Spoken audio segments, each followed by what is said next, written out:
Pertama, setelah dinyatakan lulus seleksi P3K Nakes, Anda ditempatkan di salah satu rumah sakit pemerintah.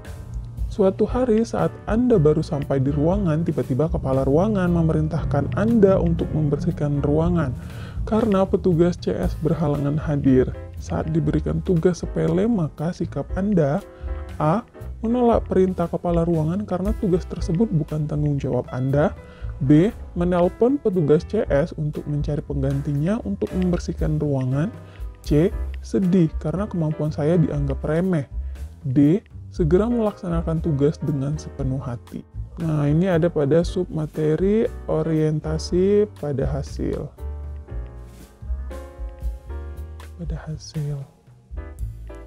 Oke teman-teman, untuk orientasi pada hasil itu levelnya ada 1, 2, 3, 4, dan 5. Untuk satu level itu ada deskripsinya dan ada pun indikator perilakunya. Nah, di soal yang ditanya, misal kita dikasih kerjaan yang bukan kerjaan kita, apakah kita mau atau kita menolak atau kita kayak sedih gitu, kita langsung aja ke option jawabannya. Menolak perintah kepala ruangan karena tugas tersebut bukan tanggung jawab Anda. Nah, ini jawaban yang kurang tepat atau tidak mendapat poin yang paling tinggi, karena poin paling tinggi itu ada pada option D. Ini adalah poin tertinggi, yaitu 4. Sedangkan menolak perintah kepala ruangan karena tugas tersebut bukan tanggung jawab Anda, itu merupakan pilihan jawaban dengan nilai terendah. Jadi ini nilainya 1. Jadi kita nggak boleh ya teman-teman, walaupun misal kerjaan yang dikasih ke kita adalah kerjaan di luar dari bidang kita, sebisa mungkin kita itu bisa diandalkan, karena itu merupakan indikator perilaku dari orientasi pada hasil. Jadi deskripsinya itu adalah bertanggung jawab untuk memenuhi standar kerja. Jadi kalau misalnya disuruh di luar dari bidang kita, ya kita terima. Walaupun kita nggak tahu, ya kita belajar, kayak gitu. Kemudian untuk option dengan poin 3 itu ada pada option B. Ini poinnya 3. Jadi kita menelpon nih untuk petugas CS cari penggantinya kalau memang nggak bisa hadir. Kemudian untuk poin 2 ada pada option C. Sedih karena kemampuan saya dianggap remeh. Ini nggak boleh kayak gini ya. Jadi kembali lagi aku ingatkan, untuk manajerial itu teman-teman jangan baperan gitu. Jadi jangan memposisikan diri ada pada soal. Malah sebenarnya kalau misalnya teman-teman memposisikan diri, itu ambil jawaban yang walaupun nggak mencerminkan kalian, tapi pilih jawaban yang paling baik di antara option A, B, C, D-nya. Kayak gitu. Oke, kita lanjut ke soal nomor 2. Anda merupakan seorang pimpinan kepala puskesmas. Salah satu staf Anda terbukti melakukan tindakan gratifikasi. Maka tindakan Anda adalah A. Membiarkan perbuatan tersebut. B. Menindak secara tegas untuk memberikan efek jera. C. Menasehatinya agar tidak terjadi peristiwa tersebut di lain hari. D. Memaklumi kejadian tersebut sebagai bentuk kehilafan. Nah, untuk soal nomor 2, ini kaitannya untuk tes manajerial ada pada materi integritas. Oke, kita langsung aja ke jawaban dengan poin tertinggi, itu ada pada option C. Jadi jawaban yang paling tinggi nilainya, ini nilai 4 ya, bukan 5.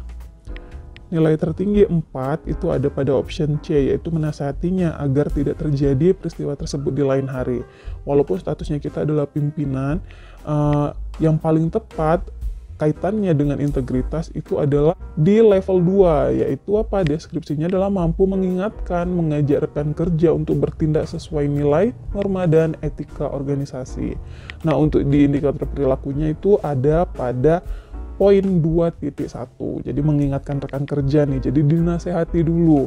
Kemudian untuk poin yang ketiga ada pada option B, menindak secara tegas untuk memberikan efek jera. Kemudian untuk option dengan poin nomor 2 ada pada D, memaklumi kejadian tersebut sebagai bentuk kehilafan. Kemudian untuk option yang nilai terendah ada pada option A, membiarkan perbuatan tersebut. Itu nggak boleh ya teman-teman. Oke, kita lanjut ke soal nomor 3. Ketika sedang fokus mengerjakan entrian vaksin, tiba-tiba ada seorang pasien yang menanyakan di mana tempat karcis untuk mendaftar. Sikap Anda adalah A. Menghubungi satpam untuk memintanya mengantar pasien ke karcis.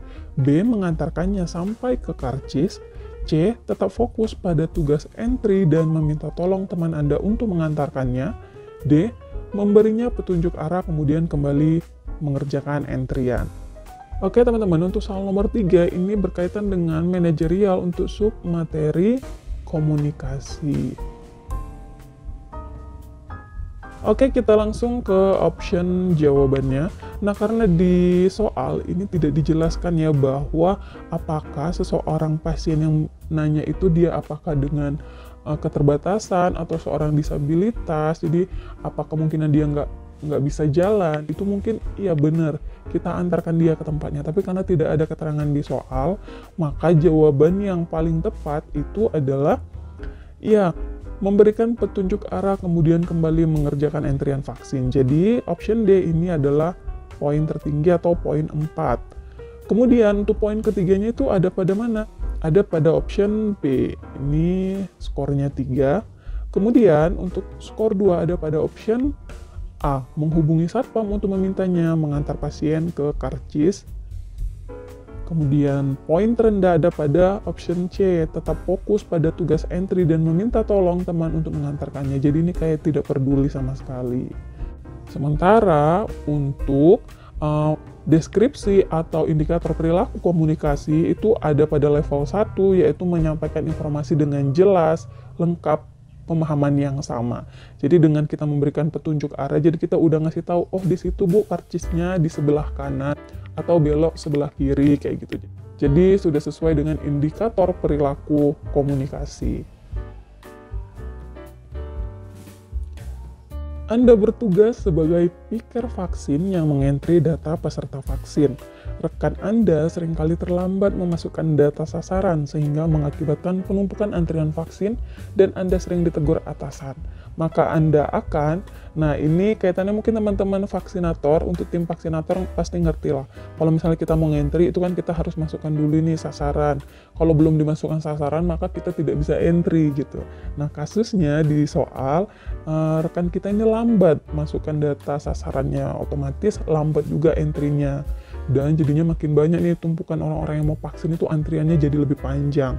Nah untuk optionnya itu yang A, menunggu saja, B, melaporkannya kepada atasan, C, bertanya apa kesulitannya dan membantu sebisa Anda, D, memintanya untuk lebih cepat dalam bekerja.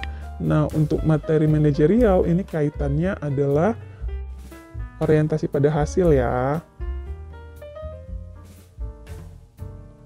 Dan jawaban yang paling tertinggi skornya itu ada pada option C, ini skornya 4. Kemudian skor yang ketiga ada pada option D, memintanya untuk lebih cepat dalam bekerja. Kemudian option dengan skor 2 itu ada pada option A, yaitu menunggu saja. Dan yang poin terendah itu adalah melaporkan kepada atasan. Jadi ini nggak boleh. Yang benar itu adalah orientasi pada hasil, kita bisa diandalkan. Kalau misalnya teman kita ini nggak bisa ngerjain atau lambat ngerjainnya, ya kita bantu sebisa kita. Apakah kita bagi dua, yuk sasarannya biar aku bantu, supaya apa? Supaya bisa lebih cepat untuk di entry. Oke teman-teman, kayaknya itu aja dulu yang bisa aku share ke kalian. Semoga beberapa soal ini bisa jadi gambaran buat teman-teman yang belum ngerti gimana sih soal manajerial untuk tes P3K tenaga kesehatan. Apalagi tahun ini itu prioritas untuk tenaga kesehatan. Honorer tenaga kesehatan akan diangkat menjadi P3K dengan proses seleksi. Semoga teman-teman bisa terjaring semuanya. Amin amin ya rabbal alamin. Oke, sampai sini aja dulu video kali ini. Sampai ketemu di video aku selanjutnya. See you next video. Assalamualaikum warahmatullahi wabarakatuh. Dadah.